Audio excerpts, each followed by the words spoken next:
Welcome back to Middle Education. आज जैसे कि पता है कक्षा 10वीं की गणित विषय का पेपर था एंड लीजिए आपके सामने पूरा प्रश्न पत्र अवेलेबल है। अब हम आपको सही आंसर बताने वाले हैं, तो फटाफट आप अपना आंसर मैच कर लीजिए कि आपने कितना सही करके आया है। तो आइए सबसे पहले हम पहला पेज देखते हैं। यहाँ से स्टार्ट होता है, थोड़ी मैं इसे जूम करता हूँ। प्रश्न क्रमांक 1 कह रहा है कि एक बहुपद px के लिए y का मान px ग्राफ x अक्ष पर दो बिंदुओं पर प्रतिच्छेद करता है तो शून्य क्या होगा।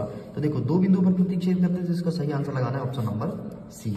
आगे बढ़ते हैं। प्रश्न क्रमांक 2 कहता है यदि रैखिक समीकरण युग्म, आपको युग्म दिया गया है ये पहला और दूसरा, तो कहता है अद्वितीय हल क्या होगा। तो अद्वितीय हल का सिंबल क्या होता है जरा देखना, a1/v1 is not equal to a1/a2 और b1/v2 होता है। ठीक है, तो b1/v2 ये होता है। तो इसके लिए सही आंसर इसका क्या हो जाएगा, इनमें से कोई नहीं, क्योंकि इसके अंततः अनेक हल सही उत्तर होना चाहिए।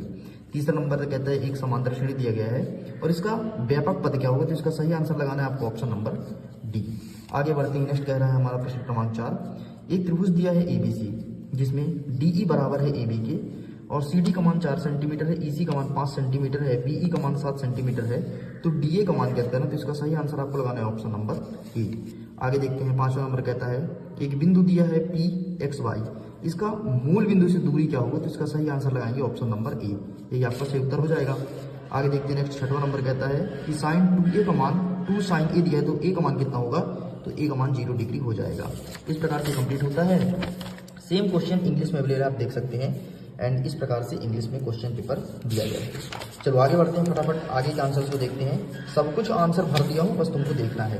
प्रश्न क्रमांक 2 कह रहा है कि दो समान कोणिक त्रिभुजों की संगत भुजा सतह क्या होती है, तो हमेशा समान होती है। दूसरे में क्या भरोगे, वृत्त के दो बिंदुओं पर प्रतिच्छेद करने वाली रेखा छेदक रेखा कहती है। नेक्स्ट कहता है यदि किसी द्विघात समीकरण के विविधकर का मान 0 है तो समीकरण का वास्तविक मूल्य क्या होगा, हमेशा समान होगा। नेक्स्ट कहता है समांतर श्रेणी -5 -1 3 का सर्वांतर क्या होगा, तो 4 होगा। नेक्स्ट कहता है बिंदु 0 -3 और 4 -7 से जोड़ने वाले मध्य बिंदु का निर्देशांक क्या होगा, तो इसका आंसर अवेलेबल नहीं है। एंड 6वां नंबर देख लो, आंखों से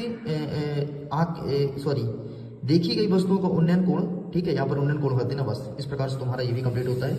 इंग्लिश में अवेलेबल है, इंग्लिश में क्वेश्चन को देख सकते हो।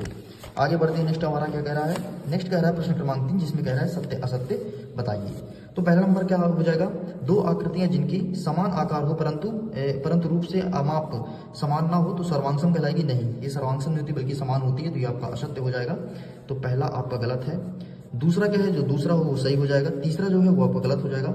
चौथा सही हो जाएगा, 5वां सही हो जाएगा और 6वां आपका सही हो जाएगा। इस प्रकार से आपका ये भी कंप्लीट होता है। सही जोड़ी फटाफट मैच करते हैं। एक साइड दिया है स्तंभ आ, दूसरी दिया है स्तंभ मरपर पा, ठीक है।